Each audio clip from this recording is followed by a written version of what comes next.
ওরা বদমাস। যারাই মায়ের কথা শুনবে না, যারা খাবার খাবে না ঠিক করে, যারা মায়ের কথা শুনবে না, যারা ভালো করে পড়াশোনা করবে না, তারাই বদমাস। আর যারা বড়দের কথা শুনে নেবে, মায়ের কথা শুনে নেবে, তারা ভালো।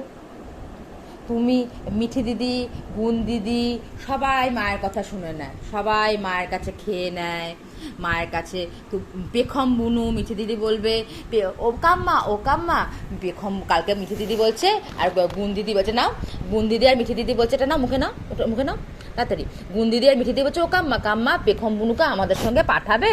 আমি বলছি না, পেখম বুনু তো যাবে না, পেখম বুনু মা ছাড়া কোথাও, উঠে বসো নাও। আমি বলছি পেখম বুনু তো মা ছাড়া কোথাও যায় না।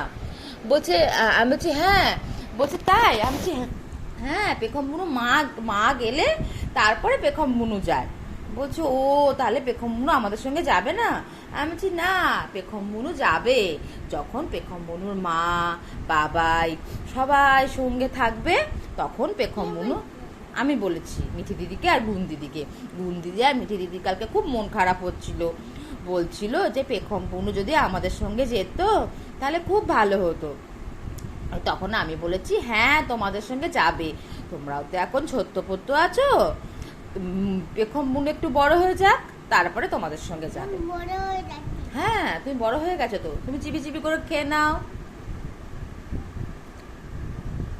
দেখো ও চিবিয়ে চিবিয়ে পুরো রুটিটা খাবে, প্রতিদিন তাই করে।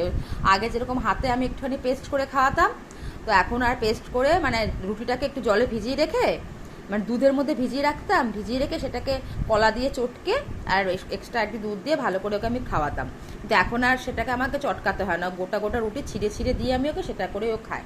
তো কোনো কিছুই আমরা তো মানে আমাদের সব কিছুই মানে নিয়মের মধ্যে বেঁধে আছে, মানে আমরা ঠিক এক সময়, এখন কি মানে ওর সময়টা তো আর পেরিয়ে যায়নি চিবিয়ে চিবিয়ে খাওয়ার, এখনও অনেক সময় পড়ে আছে। ঠিক সময় আসলে ও সবই চিবিয়ে চিবিয়ে খাবে। তো আমি সেটা নিয়ে অত বেশি চিন্তা করি না বা অত বেশি মাথা ঘামাই না, ওর যখন সময় হবে ও